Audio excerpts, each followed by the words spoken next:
وسلاما علی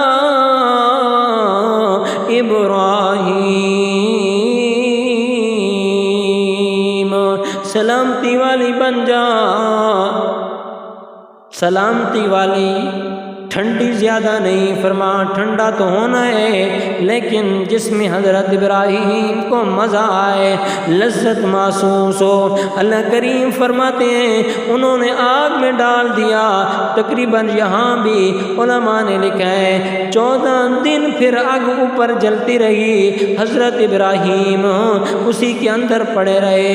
اللہ نے کھانے پینے کا آسمانوں سے جنت سے انتظام کر دیا، یا میرا اللہ کریم نے نہ کیا بھی ہو، اس کو قدرت ہے کہ جو بغیر کھانے پینے کے 9 ماہ یا 4 مہینے اپنی ماں کے پیٹ کے اندر بندے کو زندہ رکھ سکتا ہے، آگ کے شعلوں میں وہ ابراہیم کو کیوں نہیں زندہ رکھ سکتا؟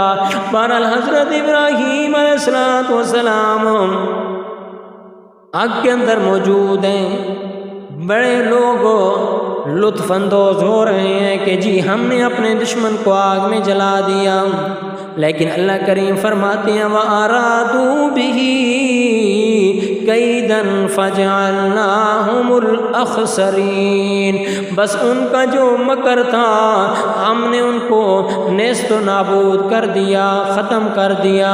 اللہ اللہ، حضرت ابراہیم علیہ السلام فرماتے ہیں اے لوگوں جو میرے 14 دن آگ کے اندر جلے گئے ہیں، جن دنوں میں میں آگ کے اندر رہا ہوں، ان 14 دنوں میں میری زندگی کے سب سے محبوب ترین، میری زندگی کے سب سے خوبصورت دن وہی دن تھے جن میں میں آگ میں اللہ کے لیے جلا تھا۔ تو دوستو بھائیو، کتنی تعجب کی بات ہے کہ آگ میں رہنے والا، اللہ کے ساتھ تعلق رکھنے والا، اس طرح یہ باتیں ہو رہی ہیں، کیوں یہ محبت اور عشق سے ہوتی ہیں باتیں۔ تو بہرحال جب یہ قوم کا حال ہوا، قوم نے نہیں مانا، تو حضرت ابراہیم علیہ السلام کو حکم ہو گیا، فرمایا میرے ابراہیم اب قوم کو بتا کے چلے جاؤ انی ذاہب الی ربی سیہدین، میں اب تھک چکا ہوں، تمہارا ماننا جو انداز تھا سب کچھ میں نے مکمل کر دیا ہے، اب میں جا رہا ہوں، بس اپنے رب کی طرف جاؤں گا، تمہارا علاقہ، باپ کی حویلی، بادشاہ کی سلطنت، کرم و کرم، ساری چیزیں چھوڑ کے جا رہا ہوں، پھر میرا اللہ رب العالمین میری مدد کرے گا۔ وقال انی مہاجر الی ربی، انی مہاجر الی ربی، میں اپنے رب کی طرف ہجرت کر کے جانے والا ہوں۔ جب جانے لگے تو حضرت ابراہیم کے ساتھ ایک کزن، چچا کے بیٹے لوط علیہ السلام، اس وقت چھوٹی عمر تھی، اور بیوی ان کے ساتھ بی بی سارہ تھی۔ یہ 3 بندوں کا قافلہ اللہ کے راستے میں ہجرت کر کے اپنا علاقہ چھوڑ کے جانے لگا، تو اللہ رب العالمین نے یہ حکم دیا کہ بس تم اب ہجرت کرو، تمہارا اتر وقت مکمل ہو چکا ہے، اگلی زندگی میں اللہ تمہاری اور آسان کروں گا۔ لیکن اللہ کی مرضی ہوتی ہے جس طریقے سے رکھے۔ تو اس وقت حضرت ابراہیم علیہ السلام کی 75 سال عمر تھی، بی بی سارہ، حضرت لوط علیہ السلام جو بیٹے ہاران کے تھے، یہ 3 آدمی ہجرت کر رہے ہیں اور شام کو چھوڑ کر ہاران کی طرف گئے، وہاں کچھ عرصہ ٹھکانہ پایا۔ انشاءاللہ اگلی بیان کے اندر انشاءاللہ آپ کے ساتھ ہجرت کا معاملہ، راستے میں کیا کیا مشکلات پیدا ہوئیں وہ بیان کریں گے۔ اللہ تعالیٰ سے دعا ہے اللہ عمل کی توفیق نصیب فرمائے اور سچا عقیدہ اور سچی سیرت حضرت ابراہیم والی عطا فرمائے۔ ربنا تقبل منا انک انت السمیع العلیم وتب علینا انک انت التواب الرحیم۔